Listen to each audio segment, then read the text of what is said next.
Hello, my name's Louise and I'm a registered dietitian. Now, I understand we all lead busy lives and we spend quite a lot of time on our screens already. So, in this video, I'm going to give you an overview of what healthy eating for vegans is really like and in a bite sized format. So let's look at the Eat Well Vegan Guide. This was published in the past 2 to 3 years. It's quite a recent guide, and it's an adaptation from the UK England's Public Health Eat Well Guide. So it looks very similar, but there are some real crucial changes in it that I'm going to run through with you now. So the green section, which is the fruit and vegetable section, of course, this remains completely the same, and we recommend at least 5 different portions of fruit and vegetables a day, lots of colours to give you all the vitamins and minerals you need. But I tend to say to people who are practicing veganism to make sure you get your reds, your oranges, and your greens in every day. Greens often give you iron, oranges, beta carotene, and obviously the red foods such as tomatoes give you lycopene. So think of the traffic light as well as the rainbow if you can, and that will ensure that you'll get crucial nutrients that you might be missing from a diet that's otherwise got animal products in. The carbohydrate section is pretty much the same as well. It's important to opt for high fibre foods. Fibres is really, really good. But at the same time, by nature, vegan diets tend to be quite bulky and there's a potential risk that they could be lower in calories because they're quite filling. So don't be afraid to make sure that you have some energy rich foods. So do have some of the oils and fats that are listed here. Rapeseed oil should be your main oil if you're a vegan, because we are able to convert that into ALA and omega-3 quite well. And that can be used alongside maybe a bit of olive oil if you want to use that for your dressings. So sort of cooking in rapeseed oil and then olive oils for dressings.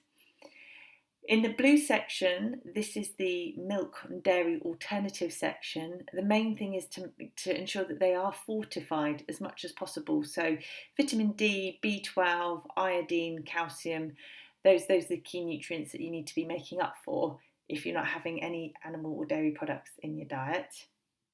And in the pink section is the protein section.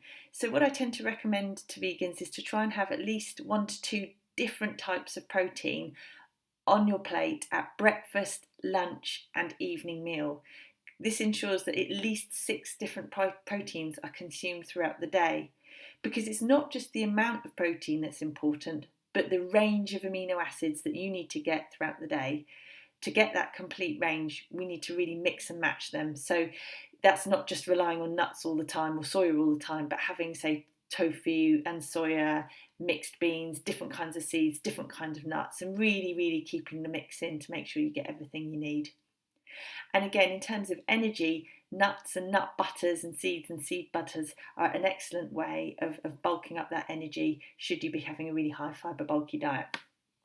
And that can make up the shortfall in energy there.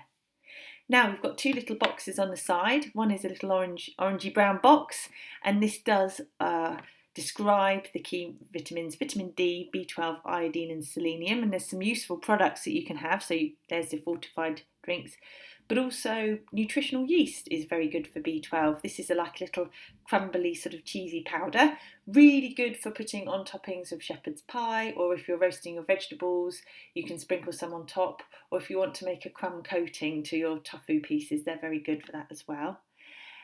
Seaweed such as nori is a good source of iodine, but to be honest with you, because iodine content of food varies so much from food to food and country to country, the only way you'll know you'll get enough iodine in really is through making sure you have at least 2 to 3 portions of fortified plant milk alternatives, or by having a supplement to make sure you get all you need through that.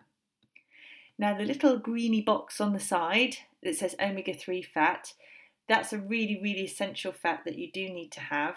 So every day you need foods such as walnuts or even walnut butter, ground linseed or flaxseed, even chia seed if you can chew it up. Every single day you need as many little portions of that as you can to make sure you get your essential fats.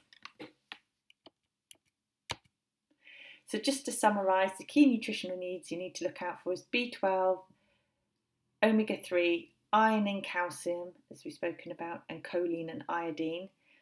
I've left vitamin D to the last because we need to supplement in vitamin D. Really difficult to get enough vitamin D through your food, so especially during the winter months, you need to get a supplement for that. And in terms of sort of iron and calcium as well, make sure you can absorb as much as you possibly can with your meals, and by doing that is having lots of vitamin C rich foods for the iron, and trying to avoid tea and coffee with your meals. It doesn't matter whether they're caffeinated or not, it's the active ingredients in tea and coffee, the polyphenols and the tannins that can tend to block your absorption of little minerals. So try to separate them from your eating and drinking. So what might this look like in practice? Well, I've just got here a little illustration of a meal intake for a day. So on the top we've got oats soaked in a fortified plant milk with this berry compote, blueberries and almonds. So you've got your fortified plant milk there, you've got your fruit or vitamin C that you need, and your protein in the form of almonds, and there's a little bit of protein in porridge as well. Then there's the lunch. So the lunch has got lots of different beans and couscous, lots of brightly coloured vegetables. You've got your orange, you've got your yellow and your red and your green in there. So you've got a traffic light there. To make up the shortfall in fat, there's a lovely green avocado puree there, so that you do need the calories in something like avocado oil to bump the calories up. And there's an apple there as well to have a snack on to fill you up between meals. And then in the evening is a lovely chickpea korma made with full fat coconut milk if you need the energy, spinach, which is a really good form of iron, and on the left is wild rice, and wild rice is recommended over normal rice for vegans because of the extra vitamin and minerals that you get, particularly the mineral contents that you get in that kind of rice grain.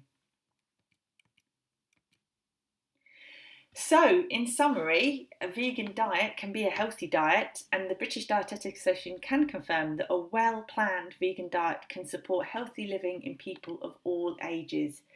But the key information here is that it's well-planned.